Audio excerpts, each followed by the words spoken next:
Muy buenas noches, un gusto enorme estar aquí en Ramírez. Muchísimas gracias a la cooperativa por la convocatoria, a la segunda, a la gente de Balance por haber hecho posible que yo esté con ustedes otra vez. La verdad que Argentina nos sorprende siempre. Algunas veces Panamá, pero yo creo que hace un tiempito que estamos frente a una sociedad que de forma muy sana está mostrando un nivel de madurez que muchos no veíamos hasta hace poquito. El domingo pasado, para sorpresa de incluso los analistas que supuestamente deberíamos ser capaces de ver estas cosas con anterioridad, la sociedad argentina votó un gobierno fuerte con una oposición fuerte, votó equilibrio de poderes. La sociedad argentina votó a favor de interacción entre gobierno y oposición. Le dio un mensaje a la clase política: están obligados a cooperar. Ninguno tiene la mayoría necesaria para tomar decisiones de forma unilateral. Gran lección, gran lección. En un momento en el que el mundo gira hacia posiciones extremas, la Argentina vota moderación absoluta. El 95% del electorado, fíjense ustedes, votó por opciones que proponen diálogo, proponen concertación, proponen todas salidas dentro de un marco lógico, con matices, por supuesto.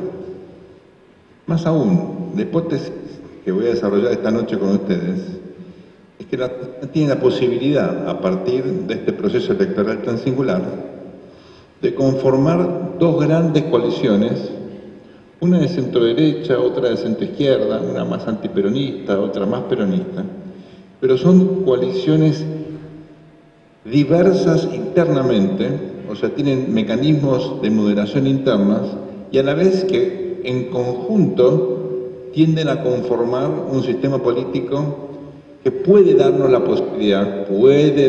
posibilidad de efectivamente comenzar un ciclo distinto. Un ciclo caracterizado por previsibilidad en las reglas, acuerdo incluso sobre objetivos de políticas, sobre instrumentos, sin partidos o coaliciones que sean parejas, que puedan alternarse eventualmente en el poder. Es imposible pensar en un entorno previsible de reglas. Y Argentina perdió esto con la crisis de 2001. Ahí se fragmentaron las dos grandes fuerzas, el radicalismo y el peronismo.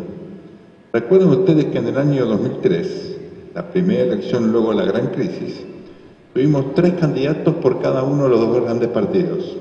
En el peronismo se presentó Menem, Rodríguez Sá, 2 expresidentes, y finalmente Néstor Kirchner, que fue eventualmente el que ganó la elección. Y por el radicalismo se presentaron formalmente Leopoldo Moró, Elita Carrió y Ricardo López Murphy. Bueno, a partir de ese momento el sistema político entró en una especie de situación muy irregular, con coaliciones o frentes que combinaban alguna de estas 6 partes, algún otro fragmento más, sobre todo de la izquierda democrática. Sin embargo, no logramos estabilizar el sistema y recién ahora, al parecer, tenemos la chance de establecer estas dos grandes coaliciones. No son partidos, es la manera en la cual se gobierna en general en esta época. Fíjense ustedes, en Chile, en el contexto de la transición a la democracia, tuvimos 2 coaliciones, en Uruguay también, el Frente Amplio por un lado, luego en segunda vuelta se conforman estas coaliciones como la que ahora va a liderar la calle Pou, con lo cual me parece que estamos dando pasos hacia un sistema político mucho más estable, más certero, más previsible, lo cual para la Argentina es muy importante. Condición necesaria, no es suficiente, pero un elemento fundamental. Se revaloriza la política, se revaloriza la lógica del acuerdo, de la concertación, algo muy sano teniendo en cuenta lo que está ocurriendo en la región y en el mundo. Ustedes dirán, bueno, estas cosas pueden salir mal, por supuesto. Hay preguntas para responder desde ya.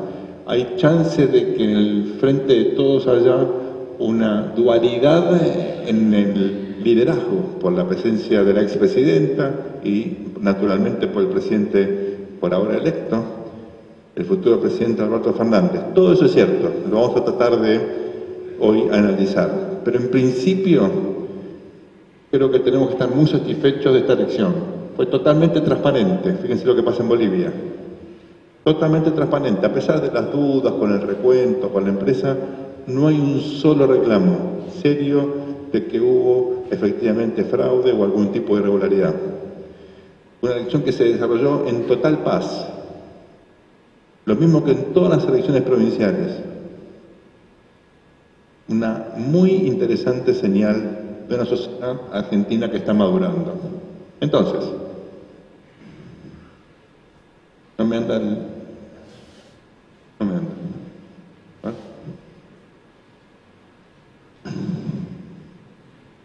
Hay que prenderlo, es otra cosa, ¿no?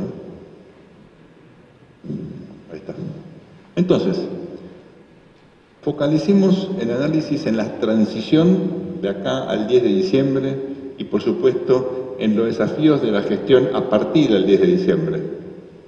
Porque obviamente lo que pasó, pasó. Vamos a ver un mapa de cómo queda políticamente la Argentina. Lo más importante es tratar de entender lo que viene, hasta qué punto esto puede salir bien, los riesgos de que no salga bien, qué significa esto en la práctica y fundamentalmente qué chances hay de terminar este proceso tan raro y doloroso que vive la Argentina, casi 9 años y medio de estanflación, es decir, cero crecimiento económico con alta inflación. En el medio la población creció mucho, nuestra población crece más o menos 1, y pico por año, acumulado es casi 12% de crecimiento de la población, pero la riqueza es la misma, con lo cual, ¿qué nos pasa? Generamos cada vez más pobres. Este es un tema muy, muy doloroso, por eso es importante ver hasta qué punto podemos romper esto. Los 4 temas que quiero tratar hoy. En primer lugar, insisto con esta idea. Tenemos 2 coaliciones plurales, heterogéneas, ambas moderadas y ambas tienden a la moderación cuando interactúan entre sí, están obligadas a negociar, muy importante.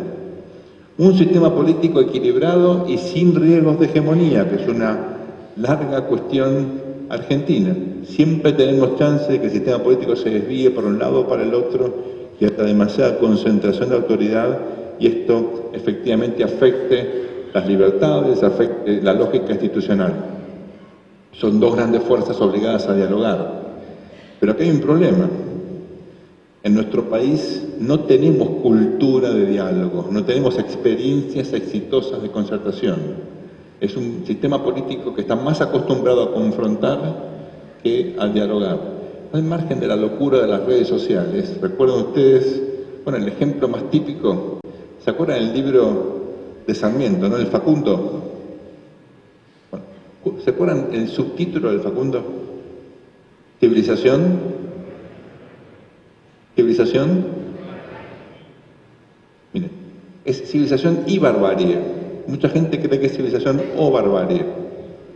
La diferencia es fundamental porque en lógica matemática la I implica sumar y la O implica confrontar. Entonces la Argentina leyó mal el subtítulo del libro más importante del siglo XIX, que es el Facundo. Y pensó, y sigue pensando, que entre civilización y barbarie hay efectivamente una confrontación. Cuando lo que dice Sarmiento en el libro es todo lo contrario. ¿Qué hay que hacer? Hay que educar al soberano, hay que dar oportunidades de insertarse en la sociedad, no hay que eliminarlo. Bueno, ese es un ejemplo típico de la lógica de confrontación nuestra. Es una lógica que tiende a no solamente ignorar al otro, sino muchas veces agredir al otro. Esto es contrario a la lógica democrática, porque en democracia uno tiene que no solamente aceptar la validez del argumento del otro, sino incorporarlo a la política pública, porque la única manera de lograr sustentabilidad es que todas las voces estén representadas, sobre todo aquellos que tienen naturalmente peso político propio, en particular en el Parlamento. Así que vamos a hablar de esto y finalmente un último punto, ¿no? La urgencia de la agenda económica, la cuestión de la deuda, el dilema fiscal, el problema de la inflación, todo eso restringe los grados de libertad, los márgenes de acción de la futura administración. Hoy lo dijo el presidente electo Fernández en Tucumán. Se vienen años complicados. Ahora, hasta el domingo eran todas promesas, ¿no? Ahora son todas caras largas, que tiene que ver con la realidad, obviamente, tiene razón. Así que cuidado, porque esto obliga a los actores políticos a ser prudentes, a contener las demandas y a postergar efectivamente muchas cuestiones que derivan usualmente en desgastes, en crisis, que pueden obstaculizar sobre todo el manejo de la crisis. Entonces, ¿cómo queda el país luego de estos comicios? Veamos entonces en primer lugar el mapa. El mapa, como ustedes lo ven, bueno, por convención, el celeste representa al Frente de Todos y el amarillo a Juntos por el Cambio. Hay por lo menos un 40% de la sala que se siente un poquito incómodo con estos calores, ¿no? Pero no importa, vamos a ver por convención utilizar esto. Claro, ustedes verán acá que hay un manchón donde lo amarillo predomina, ¿no? Que es en la zona centro.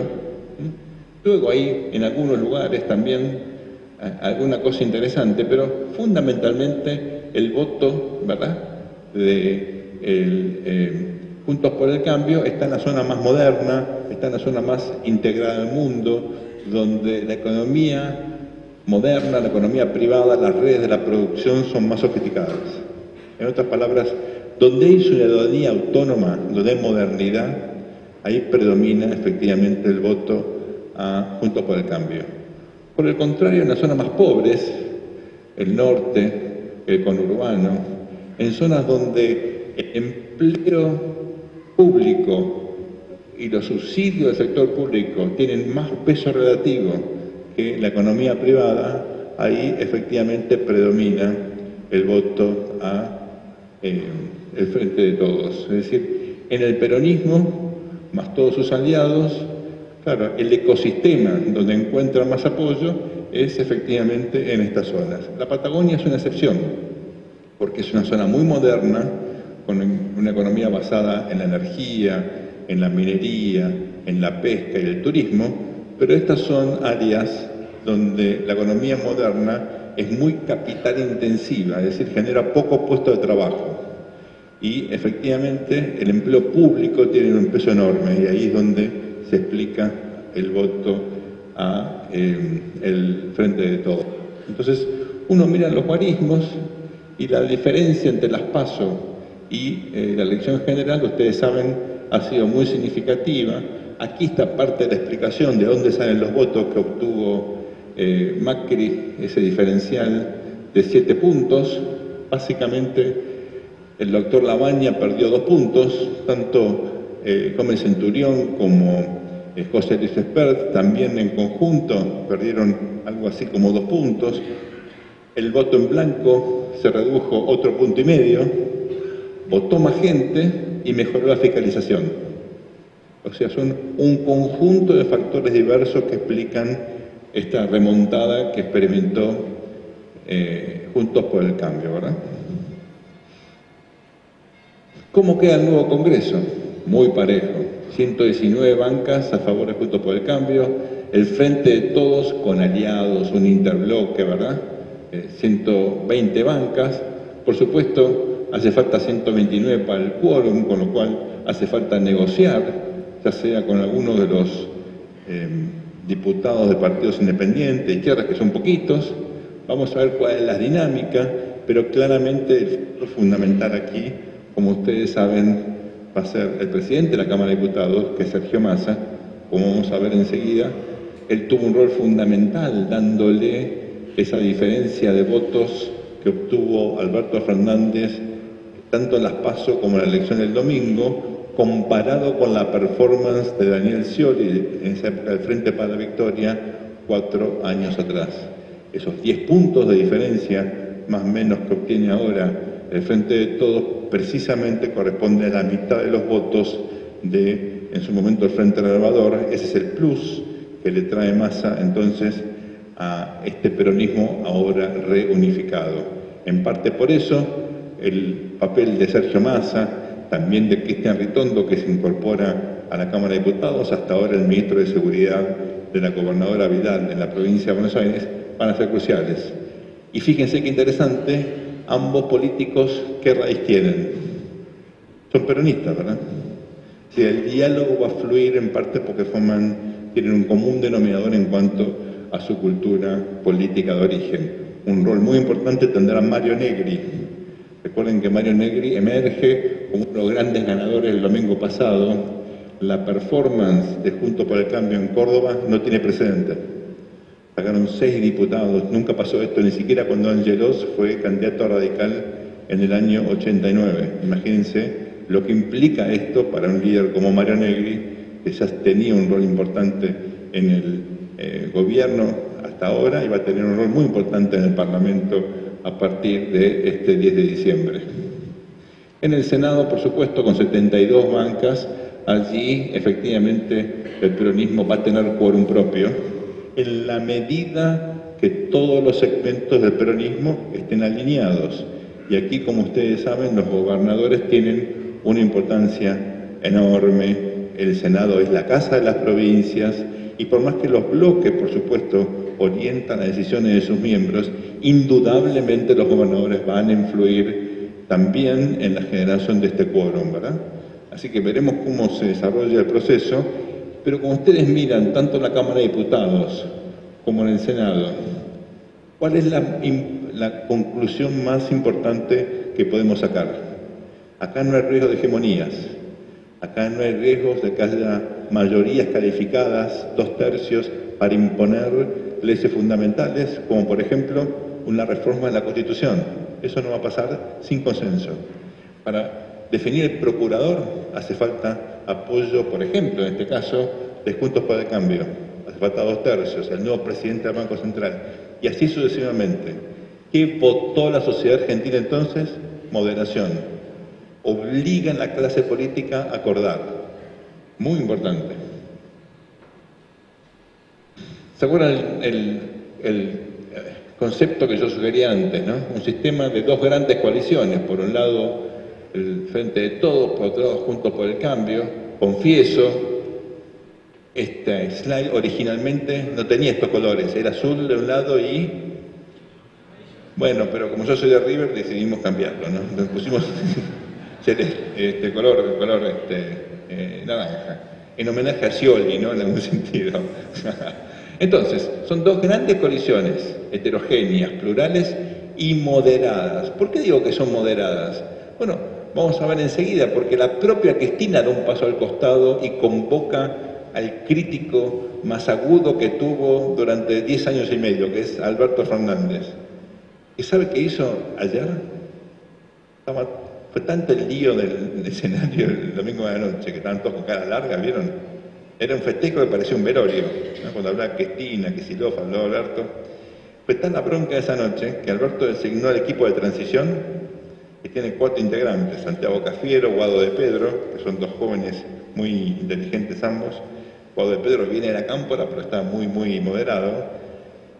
¿Se acuerdan de Vélez, Gustavo Vélez? Un dirigente de larga trayectoria, estuvo en el Banco Interamericano últimamente, pero fue eyectado del gobierno de Néstor Kirchner, que lo persiguió a punto tal que tuvo que irse a vivir afuera de Argentina, pues no conseguía laburo. La cuarta integrante se llama Vilma Ibarra. Vilma Ibarra es una abogada, ex senadora, hermana del ex jefe de gobierno de la ciudad. ¿Se acuerdan de Aníbal Ibarra? Vilma escribió un libro que es devastador. Es una crítica a Cristina, se llama El colapso del relato, y destruye los argumentos de Cristina, lo publicó en el año 2015. Bueno, ella es parte integrante de este comité de transición y va a tener un rol muy importante en el gabinete de Alberto Fernández. Entonces, ¿qué hace Alberto Fernández en este caso? Se convierte él en un factor de moderación junto con un conjunto de aliados. Les recomiendo, no tuve tiempo de ponerla para esta noche, la foto de hoy en Tucumán. Hoy asumió el gobernador Mansur. Ahí tienen la constelación de actores detrás de Alberto Fernández. Todos los gobernadores, o un buen número de ellos, sindicalistas, algunos intendentes, Sergio Massa, Alberto Fernández y el advertismo, como se llama hoy día, ¿no? Ahí hay una fuerza que se opone al escenario del domingo a la noche. Cristina, el PJ bonaerense, Kicillof, Máximo.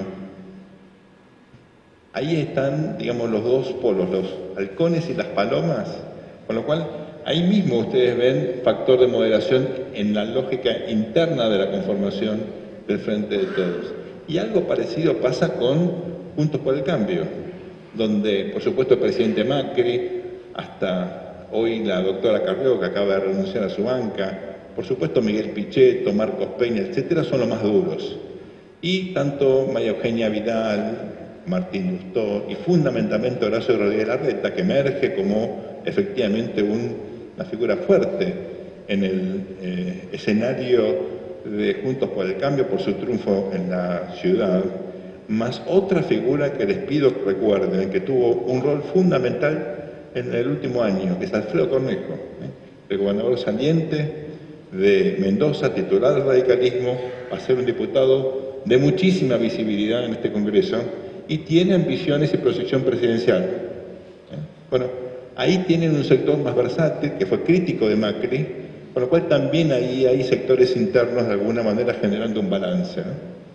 Ahora, déjenme marcar otros elementos interesantes de estas dos coaliciones. En el caso de Juntos por el Cambio, más allá de la figura de Macri, que no fue menor, sobre todo en la última etapa de la campaña, él se puso a la campaña al hombro, ese esfuerzo de visitar 30 ciudades en 30 días, sobre todo el gran acto allí en el Obelisco, replicado en muchísimos puntos del país. Bueno, eso generó una cantidad de valores y un sentido de pertenencia que no estaba antes en la política del gobierno. Esto es nuevo, es un factor que emerge en el contexto de esta elección. Surgió de forma espontánea en la marcha del 24A, ¿se acuerdan? Que fue una sorpresa para todos, empezando por el propio Mauricio Macri, que va a la casa de gobierno, sale al balcón y ni siquiera tenía micrófono para hablar. Algo increíble, nunca esperaron esa cantidad de gente, ese fervor, esa identificación. Ahí cambió la dinámica de la campaña y Macri termina dándole indudablemente un liderazgo distinto a este movimiento ciudadano, de forma tal que incluso él ahora se piensa como líder de esa posición. Ahora, hay un valor que yo rescato de estos últimos 30 días que me parece importante señalar y que ustedes conocen mejor que nadie. ¿Saben cuál es? Una especie de espíritu parecido al de la 125. De hecho, mucha gente salió con las cosechadoras, con las camionetas, con los tractores, el sábado ese donde estaba gente en Obelisco, replicando un poco esas formaciones en muchos pueblos del interior. Y me parece que ahí hay algo interesante, porque hay, por un lado, un recuerdo traumático de muchos sectores de la sociedad, de lo que fue los desvíos autoritarios del kirchnerismo, y les recuerdo algo muy interesante. Alberto Fernández ya eyectado del gabinete de Cristina, precisamente como consecuencia de la 125. Algo de eso me parece que hay, ¿no? Lo de Macri me parece que es muy meritorio, muy loable, y finalmente creo que ese 40% blanquea una situación histórica en la Argentina, y es que cuando uno se pregunta, ¿cuál es el voto antiperonista tradicional? Miren, desde la elección del 46 en adelante, el voto antiperonista ronda el 40% cuando va unificado, de Tamborini y Mosca hasta Macri Pichetto, pasando por un montón de conformaciones distintas. La derrota de Angelós en el 89, en plena hiperinflación, también se dio con este umbral de votos. Las elecciones, por ejemplo, voy a forzar un poco el argumento.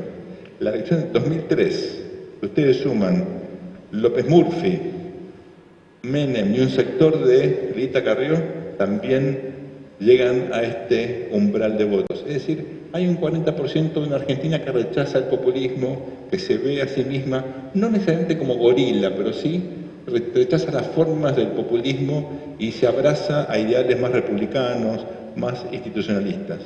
Esa es la conformación que queda hoy en este, me parece, novedoso magma político, cultural, que se convirtió Juntos por el Cambio gracias a esta elección, e insisto, gracias al esfuerzo que hizo el presidente Macri y su gente en las últimas semanas. Ahora, ¿qué pasa del otro lado? No es solamente el peronismo tradicional, no se confundan. Lo que hizo el Frente de Todos es realmente cohesionar a sectores del peronismo tradicional, con sectores del kirchnerismo, con otros núcleos de la izquierda que habían quedado de alguna manera huérfanos en el contexto del desgaste experimentado por Cristina y este vuelco al personalismo. Pino Solanas, Vicky Donda, otros movimientos sociales que estaban en la periferia, no estaban en el centro de este movimiento.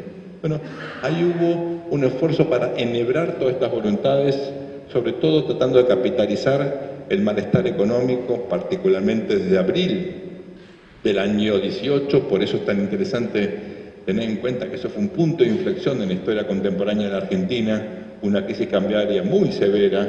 Imagínense que el tipo de cambio pasa de 20 a 70, o sea, una pérdida del valor de la moneda realmente sin muchos precedentes en historia de un país que es caracterizado precisamente por la debilidad de su moneda, ¿verdad?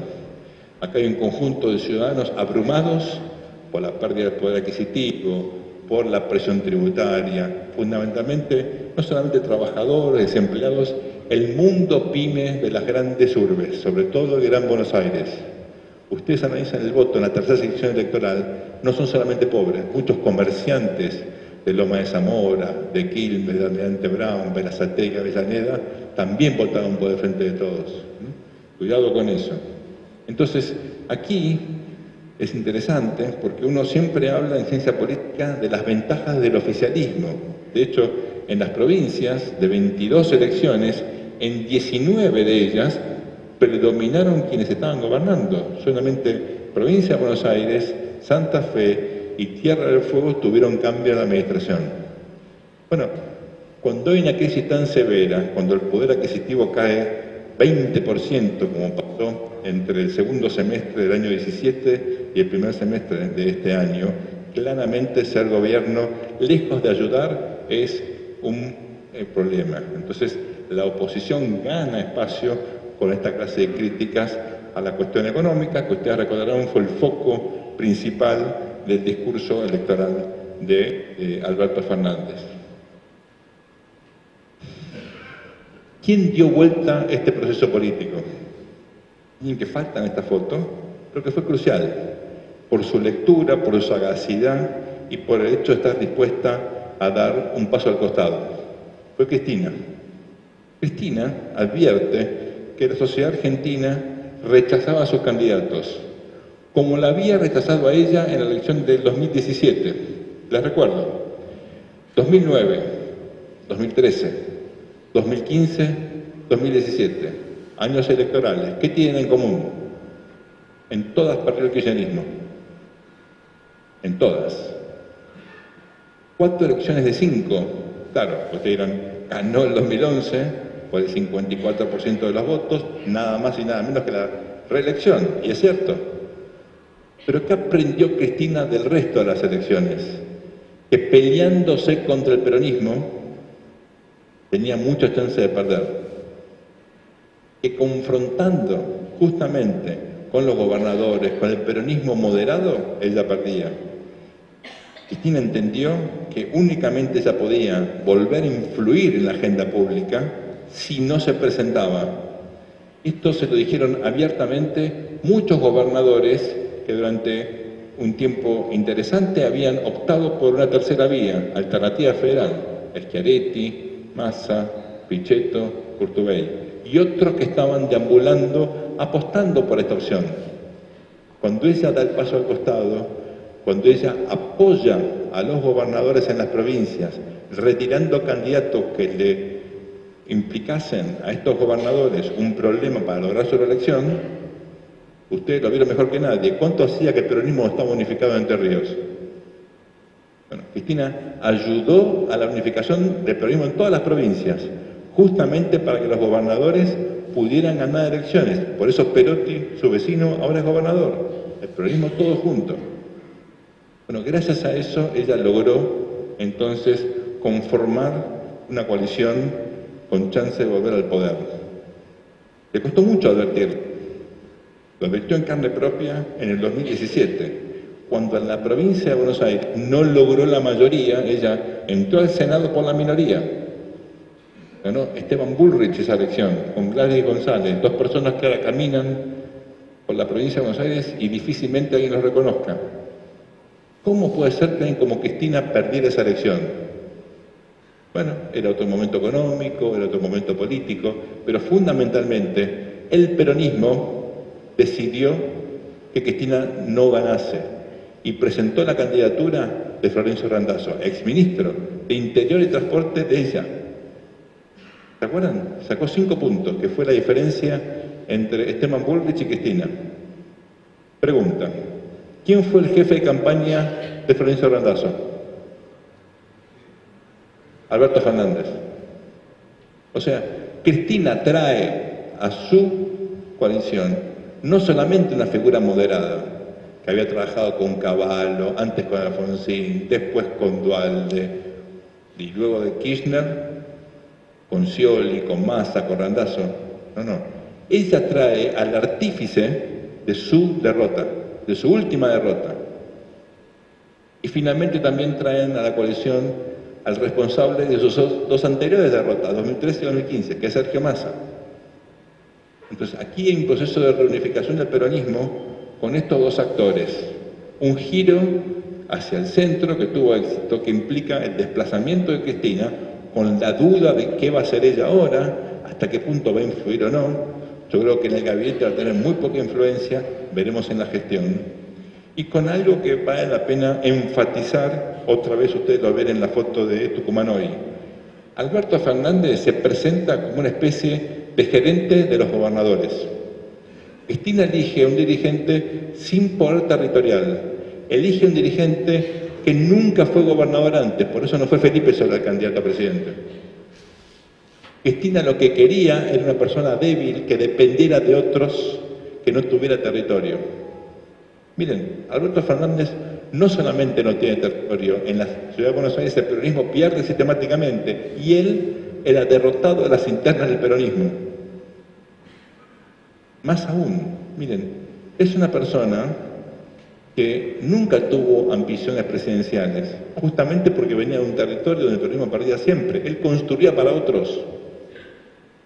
Es rarísimo esto. En general llega a la presidencia alguien, uno de los pocos de muchos que quieren ser, que sueñan con ser presidente, y poquitos lo logran. En este caso llega a la presidencia alguien que era una utopía impensable para él soñar con llegar a este lugar. Y finalmente es el primer ex jefe de gabinete que llega a la presidencia. Él y Massa compartieron la jefatura de gabinete, Massa lo sucedió por un año a Alberto Fernández, y Massa tiene cierto predominio, igual que Capitanich, pero el resto de los jefes de gabinetes no tuvieron trascendencia. Dejaron ese lugar Bausa, Rodríguez, ¿se acuerdan los de Menem? El propio Terraño, Cristian Colombo, todos los que siguieron nunca tuvieron trascendencia después. Es muy difícil sobrevivir a ese trabajo, un problema para Marcos Peña, a ver cómo se reinventa. Y sin embargo, aquí lo tienen, Alberto Fernández es el primer jefe de gabinete que llega a la presidencia con la duda de si la lógica del microgerenciamiento, de las decisiones del día a día, van a interferir en la visión global que tiene que tener un presidente. Pero es un personaje singular que en sí mismo expresa desde el centro. Alberto Fernández fue quien privatizó el sector de seguros. Fue alguien muy cercano, líderes más que moderados, como Domingo Cavallo, el padre de las reformas pro mercado en la Argentina.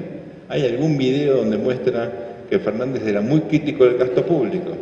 Una persona versátil, muy, digamos, pragmática, que veremos qué programa desarrolla, pero claramente se aleja muchísimo de las posiciones radicalizadas de Cristina, las cuales él criticó durante más de una década. Estuvo efectivamente en el desierto. Entonces, esta es la foto de ayer.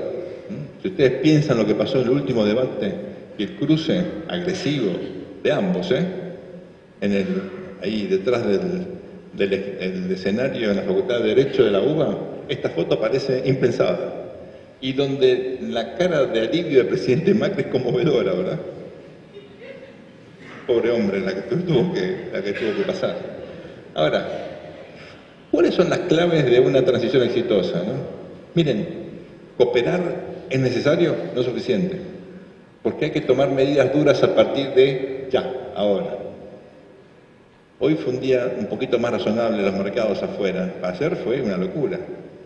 ¿Por qué? Porque faltan decisiones, faltan orientaciones, faltan designaciones, falta ser claro, explícito, hay que tomar medidas que van a tener costos y me parece que no sé si están tan dispuestos a ceder Macri y Fernández.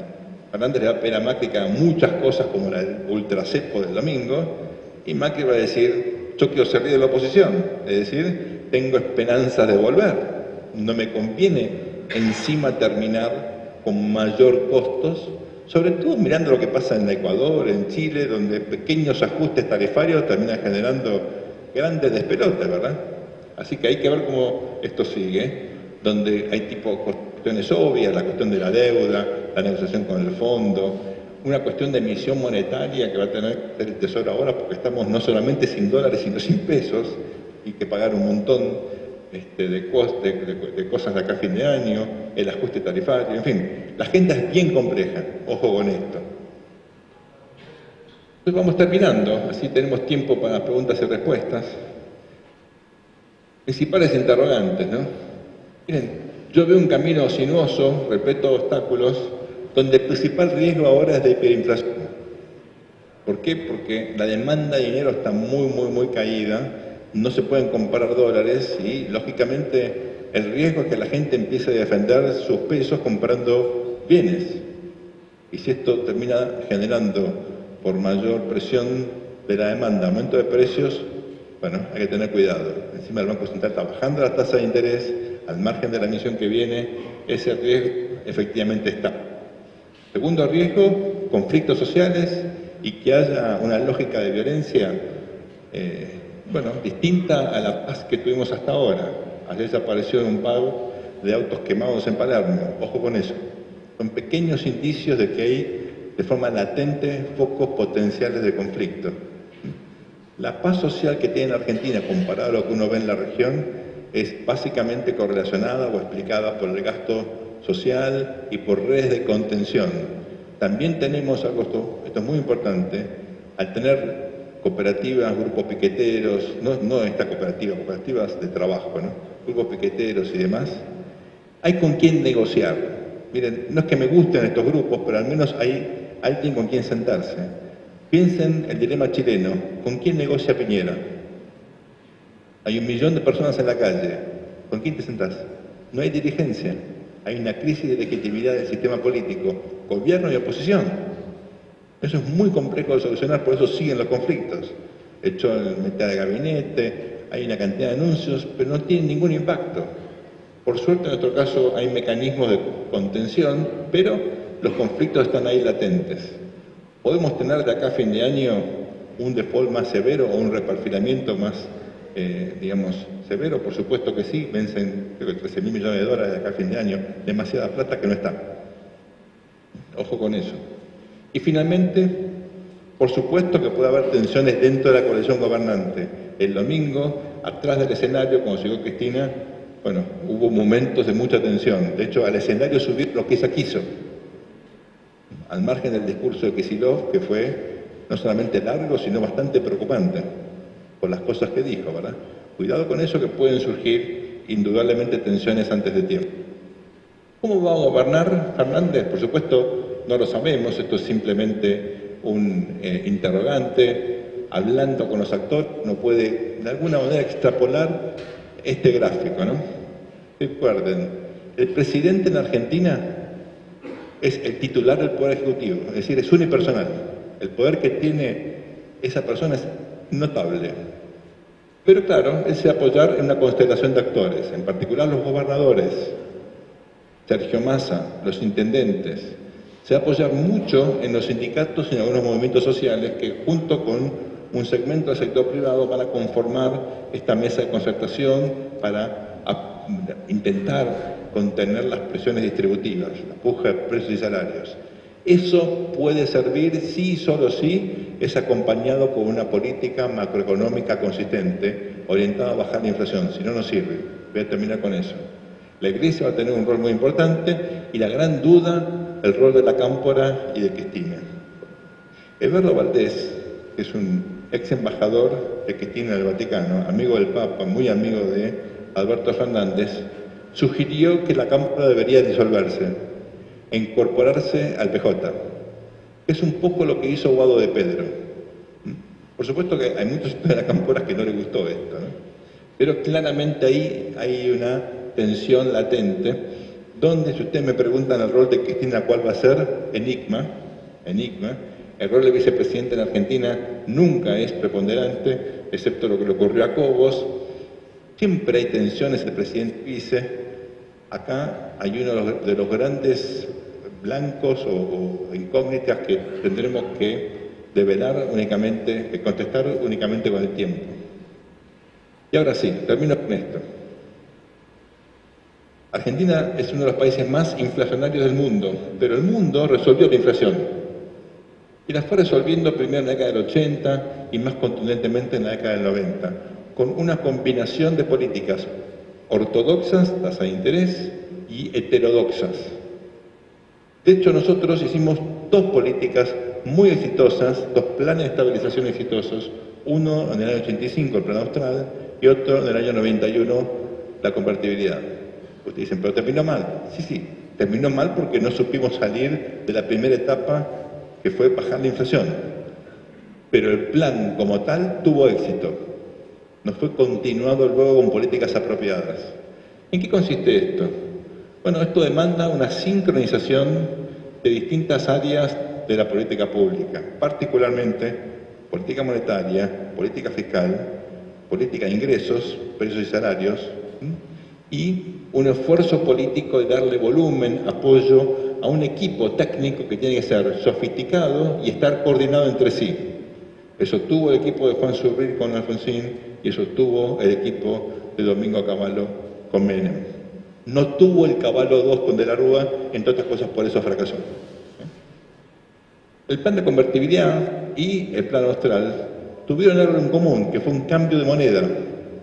Era tal la falta de confianza que teníamos los argentinos en las monedas previas que simbólicamente ideamos un nuevo billete, cambió el billete, no fue un nombre distinto, era un papel distinto.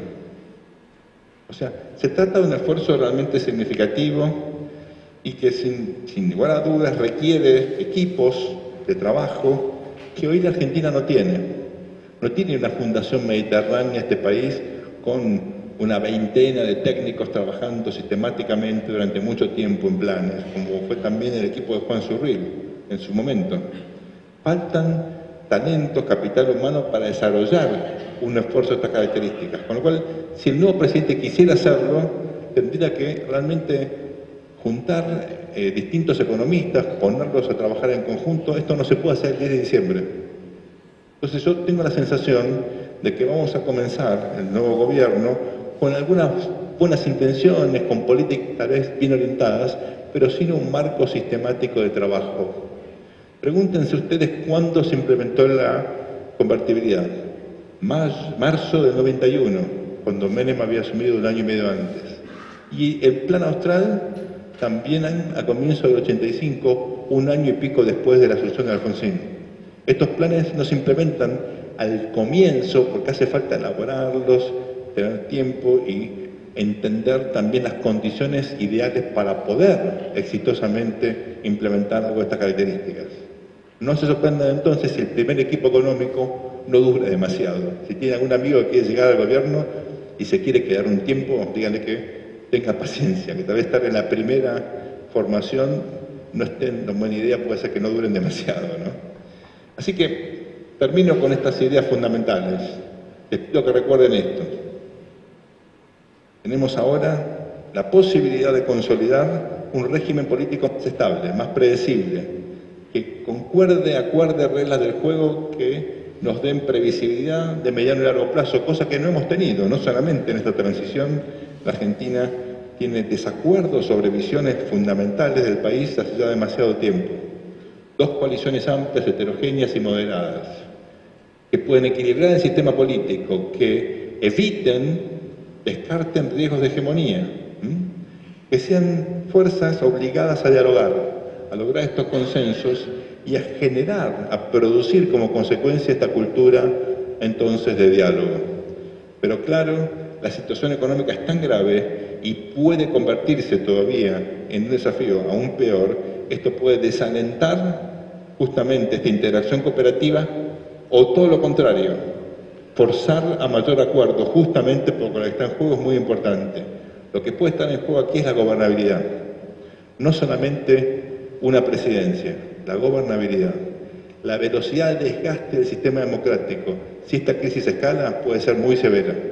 Y todo este giro moderado que demostró la Argentina puede revertirse. Así que tengamos en cuenta que lo que viene ahora es muy severo, es muy complejo, y la sociedad civil tiene que estar dispuesta a cooperar en el esfuerzo de garantizar la gobernabilidad.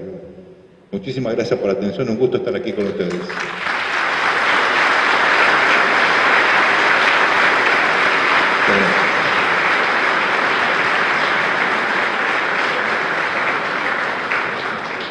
Bien, antes de dar lugar para un espacio de preguntas y respuestas, quiero informarles que hay una camioneta Amarok con las luces encendidas. La patente es OQD 648, así que el dueño, por favor, le recomendamos que vaya a apagarlas. Bien, va a haber un espacio de algunos minutos donde el doctor Berenstein va a responder preguntas. Les vamos a pedir que levanten la mano. Tenemos dos asistentes aquí en el salón que van a acercarse y le van a dar el micrófono para que puedan realizar la pregunta.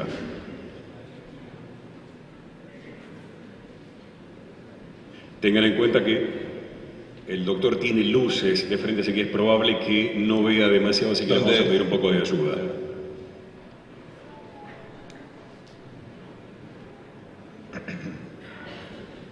Doctor, ha sido muy objetiva su disertación, pero hay algo que el sector agropecuario le preocupa. Le preocupa esta incertidumbre. La mayoría sabemos que la carga va a caer en el primer eslabón, en el sector agropecuario, de la probabilidad de que haya aumento en las retenciones. Y el productor siempre lo ha digamos, puesto el hombro, no interesa el color político del gobierno. Lo que sí necesita el sector es un desahogo y la posibilidad de tener una rentabilidad, no solo para pagar sus deudas, sino para poder seguir trabajando. ¿Cómo ve usted que puede, teniendo conocimiento, porque charlábamos privadamente, qué medidas tomar a efecto de que no caiga la romana solo en el sector agropecuario? Indudablemente hay un riesgo enorme, ¿no? Hay un riesgo de que haya una voracidad fiscal extrema por parte del próximo gobierno, teniendo en cuenta que necesita lograr un superávit primario, ¿no? Esto es muy difícil en un país que está en recesión, muy difícil. Y ustedes saben, la idea de las retenciones, de los impuestos, de los derechos de exportación, como un mecanismo de compensación luego de una devaluación extrema, es algo que surgió en la década del 60 de parte de un economista ortodoxo llamado Kierkegaard Bacena. O sea, nadie puede, digamos, pensar que esto es algo que únicamente lo instrumentaron gobiernos populistas, ¿no? Esto fue bajo el gobierno militar del general Onganía. Entonces es un mecanismo fiscal extremadamente usado en la Argentina. Ustedes y yo hemos vivido con más años de retenciones que sin retenciones, ¿o no? Entonces, esto probablemente se venga, ¿no? Yo creo que lo importante aquí es establecer canales formales e informales de diálogo y cooperación con la nueva administración, aprovechando la experiencia de la 125, y también el hecho de que este es un gobierno que sabe como nadie el poder que tiene y la importancia estratégica del sector industrial. Y esto lo saben porque Alberto Fernández se fue del gobierno de Cristina precisamente por el conflicto por la 125. Así que yo creo que todo es un riesgo, pero una gran oportunidad. Y ustedes tienen allí instituciones muy experimentadas en la negociación con gobiernos y también tal vez la necesidad de innovar un poquito, ¿no? De utilizar más inteligentemente las redes sociales, de llegar al público urbano con alguna iniciativa innovadora. Yo creo que se los comenté la última vez que estuve aquí. Miren, si el portero de mi casa quisiera beneficiarse del trabajo de todos ustedes, invirtiendo en algún tipo de instrumento financiero para generar, por un lado, mayor oportunidades de financiamiento y tal vez también, por supuesto, beneficiarse. ¿Cómo hace? Si un maestro de La Matanza quiere hacer eso, ¿cómo hace? Un país sin intermediación financiera implica que no hay oportunidades para que el mundo urbano directamente, materialmente, se beneficie del esfuerzo de todos ustedes. Porque el sistema financiero también es cooperativo, porque alguien pone la plata para que ustedes puedan trabajar. Eso es cooperación. Es otra lógica de la cooperación solidaria, que es la base del cooperativismo, pero implica, digamos, un contrato donde ambas partes ganan. Es un juego de ganar-ganar. Bueno, no hay esos instrumentos financieros. Yo estoy convencido de que el día que Baradel, que es el jefe de los maestros de la provincia de Buenos Aires, tenga un fondo por el cual puede agregarle riqueza a sus jubilados, vinculado a la productividad del sector industrial, se acaban las retenciones. Se acaban. Porque va a salir Baradel a defender al campo, o los Baradel de este mundo. Entonces, hace falta, creo yo, ser un poquito más imaginativo y construir vínculos, no solamente políticos, simbólicos, sino materiales, financieros, para agregar apoyo de los sectores urbanos al campo. Hay una gran situación de desconocimiento de lo que implica la ruralidad. Parece mentira, pero es así. El público urbano, la provincia de Buenos Aires en particular, el Gran Buenos Aires, desconoce el sacrificio que ustedes hacen. Lo desconoce. Incluso segmentos bastante, miren, leídos del Frente de Todos, siguen hablando del campo en términos casi del nacionalismo de izquierda de la década del 40, del 50 del siglo pasado.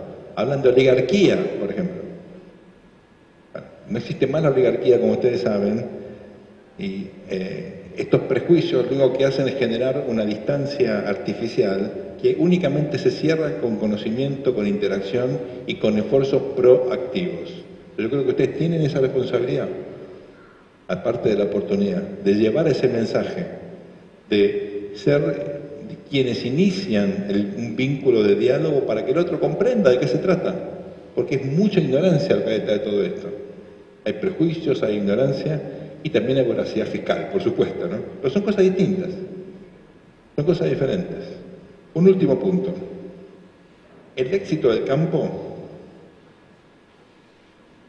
llegará el día en que la Argentina tenga 3 o 4 sectores con la responsabilidad de generar divisas y con similar capacidad para hacerlo. Miren, la cordillera de los Andes es la misma de un lado y del otro, de Chile y de la Argentina. En Chile viven 19 millones de personas, exportan 45 billones de dólares en minerales. ¿Cuánta gente vive desde la Ruta 40 a la cordillera, que básicamente es la misma distancia que hay entre la cordillera y la costa? Bueno, menos de 1 millón, de norte a sur. Entonces, si Argentina desarrolla en serio la minería, no digo 18 millones más, pero pueden vivir perfectamente 5 o 6 millones más. Es decir, el problema de los conurbanos de la ciudad de Buenos Aires, de Córdoba, de Rosario, Bahía Blanca y otras ciudades, parcialmente se puede solucionar si hay un desarrollo minero en serio, para lo cual hace falta estabilidad fiscal, infraestructura, derecho de propiedad, energía, las cosas básicas de cualquier proceso de desarrollo. Súmenle a esto la energía, la convencional, la no convencional, la renovable también. El potencial que tiene Argentina en ese plano es extraordinario. Súmenle a eso la pesca, que Argentina decidió no controlar. Usted ve una foto satelital nocturna del mar argentino, bueno, es un boliche bailable de la costanera, lleno de luces que en la noche, ¿saben qué son? Son barcos, factorías que chupan nuestra riqueza ictícola y se la llevan. No hacemos nada, no tenemos barcos, tenemos un submarino, el pobre se hundió, no tenemos barcos para controlar eso. Súmenle a eso el turismo receptivo, súmenle a eso los servicios profesionales. Hay casi 5.000 millones de dólares por año de exportación de ingenieros, contadores, abogados, diseñadores, de gente que hace sistemas, diseñadores también de moda, etcétera, que exportan, hacen servicios de exportación al exterior, esa tecnología y la información. Bueno, el día que tengamos 4 o 5 motores que ayuden a traer divisas, la presión de la Argentina contra el campo va a disminuir. El ideal de ustedes tiene que ser, por ejemplo, lo que pasa en Canadá, en Estados Unidos o en Australia, donde los agricultores ya no son la frontera de la productividad y la competitividad en estas economías. Son una fuente más de divisas, pero no la única. Entonces no tienen la presión que tienen ustedes acá. Y para eso lo que tienen que hacer es pensar tranqueras afuera, no tranqueras adentro. Tranqueras adentro ustedes son imbatibles. Nadie trabaja mejor que ustedes, nadie trabaja más que ustedes. Tranqueras afuera hay toda una sociedad que trata de quitarles rentabilidad y crecimiento. Bueno, la única manera de limitar eso es con buena comunicación, con buen lobby, pero fundamentalmente incitando a un modelo diversificado de desarrollo. Cuando el campo sea uno más y no el único, ese día es el éxito del sector.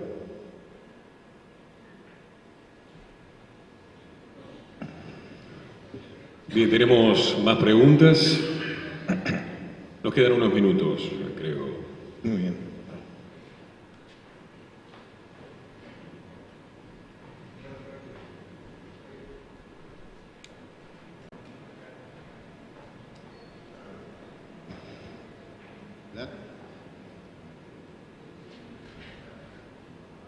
Sí, buenas noches.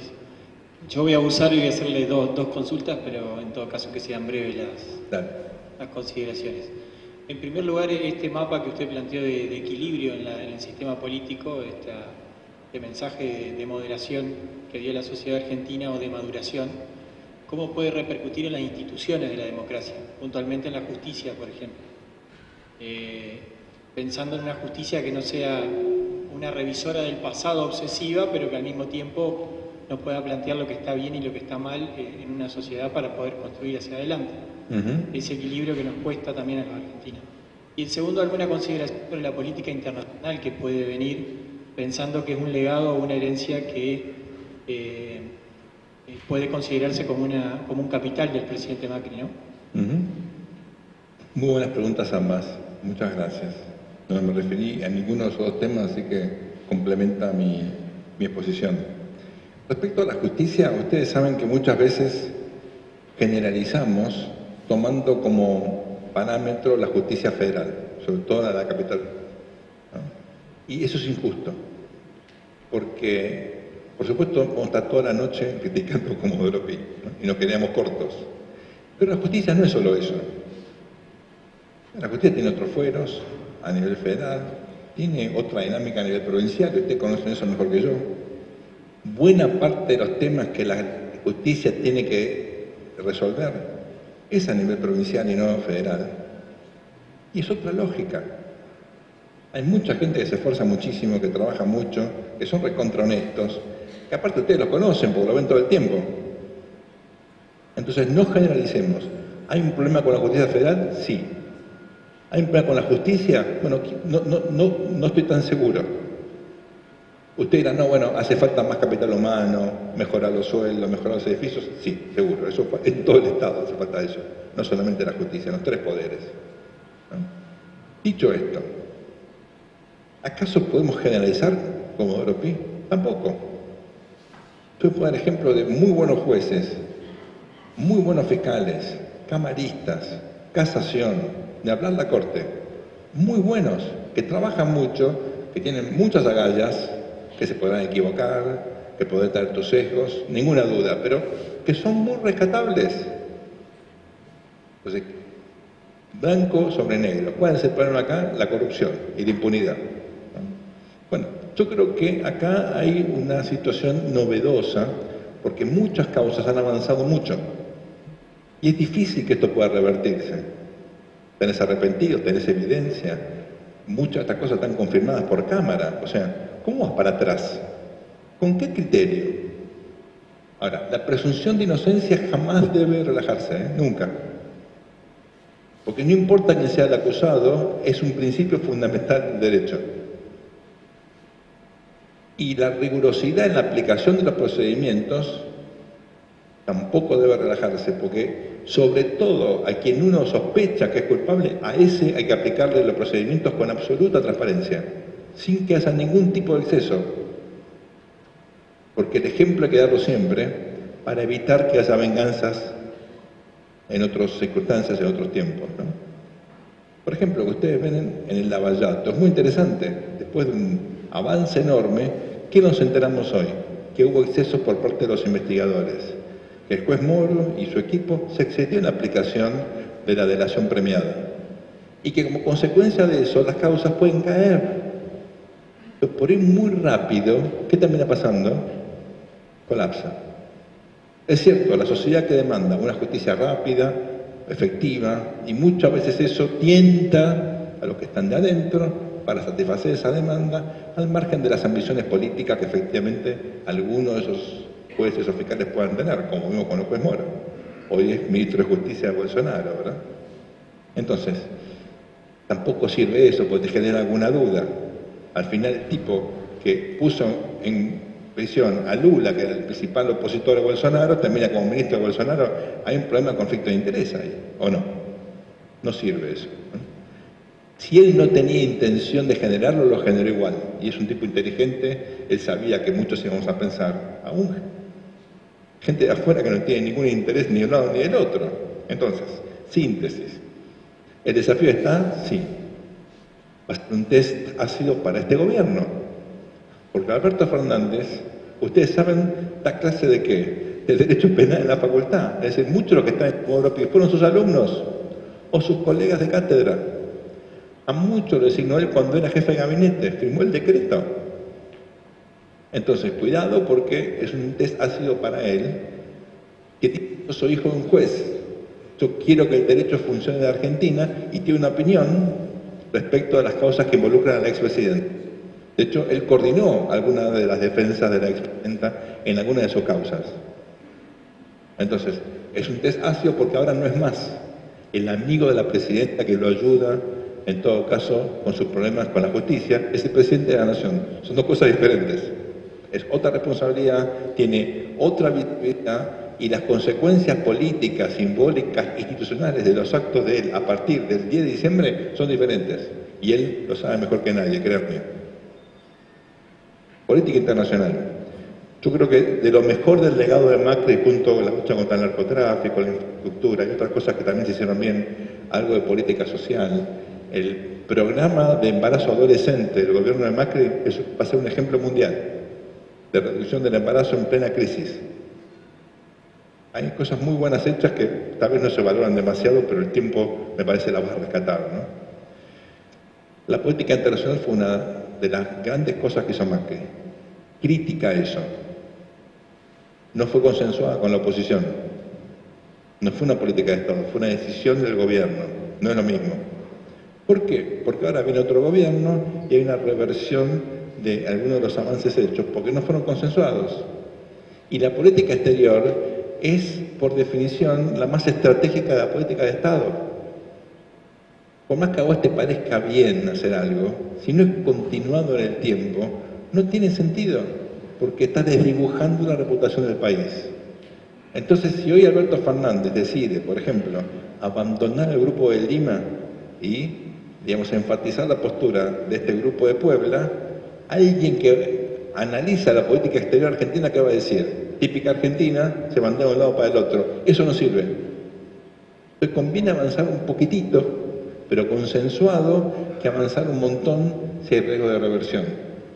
Y ese criterio yo lo aplicaría a casi todas las áreas de política pública. Ir paso a paso, porque si no estos actos pueden terminar siendo contraproducentes. Sé que esto no es nada romántico, que es aburrido, pero les aseguro que el costo reputacional que paga la Argentina por ir de un lado para el otro es enorme. La imprevisibilidad, la sensación de que acá puede pasar cualquier cosa, es contraproducente contra el interés nacional. Mejor ir de a poquito. Nos queda Tiempo para una última pregunta. Muy bien. Hola Sergio, una consulta. Sí. Hablabas hace un rato del rol de los gobernadores con Alberto Fernández, que por ahí van a ser uno de los sustentos. ¿Qué va a pasar y el rol que tendrá Cristina Fernández de Kirchner?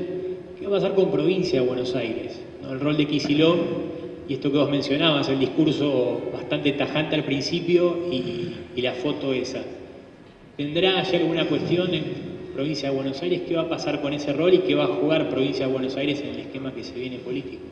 Bueno, estando Entre Ríos, yo no tengo que contar a ustedes lo que es la provincia de Buenos Aires para la Argentina. El principal problema. Lo era cuando la ciudad de Buenos Aires era parte de la provincia, lo es ahora donde la ciudad de Buenos Aires no es parte de la provincia. Es lo mismo. Es una provincia demasiado grande para lo que es el resto del país. Se convirtió en inviable, en un estado fracasado, al margen de los esfuerzos de las personas. Yo valoro mucho lo que hizo Vidal, cosas que hicieron antes gobernadores, pero todo lo que hace cae en el vacío. Es ingobernable. Ingobernable. Entonces, esto no es Kicillof. Pongas a quien pongas, sin recursos, esto es ingobernable. Y los recursos, ¿a quién se los sacás? Al resto de las provincias. Con lo cual es un juego de suma cero que termina siempre mal. Ahora, la provincia de Buenos Aires exporta su crisis al resto del país, siempre. Entonces, este es un dilema que Argentina tiene que resolver. No importa si está Kicillof, Eugenia o quien fuese. Ustedes recuerdan que la constituyente de Santa Fe le decía al Congreso, tienen que aprobar un nuevo régimen de coparticipación. Pasó un cuarto de siglo, no tenemos ese régimen. Entonces que hay parches permanentes que terminan generando problemas cada vez más severos. Entonces, una puja enorme que va a haber va a ser entre Kicillof y Cristina versus Fernández y el resto de los gobernadores. Inevitable que así sea. ¿Cómo se resuelve? No lo sé. Porque los problemas de gobernabilidad de la Argentina son fundamentalmente los problemas de gobernabilidad del conurbano bonaerense. O la caída de los dos presidentes radicales, Alfonsín y de la Rúa, ¿de dónde vino? Si no del conurbano. Entonces, cuidado con esto porque es un equilibrio muy inestable donde no puedes tirar mucho la cuerda y donde las soluciones estructurales son muy costosas y nadie se las plantea. Nadie se anima a plantear, por ejemplo, la división de la provincia en 3 o en 4. La provincia es 4 veces más grande que los distritos que le siguen, Córdoba, Santa Fe y la Ciudad de Buenos Aires. ¿Qué hay que hacer para que sea más parejo? Dividirla por 4. Entonces tenés 4 distritos equivalentes a la ciudad, a Santa Fe y a Córdoba. Eso tiene mucho más sentido.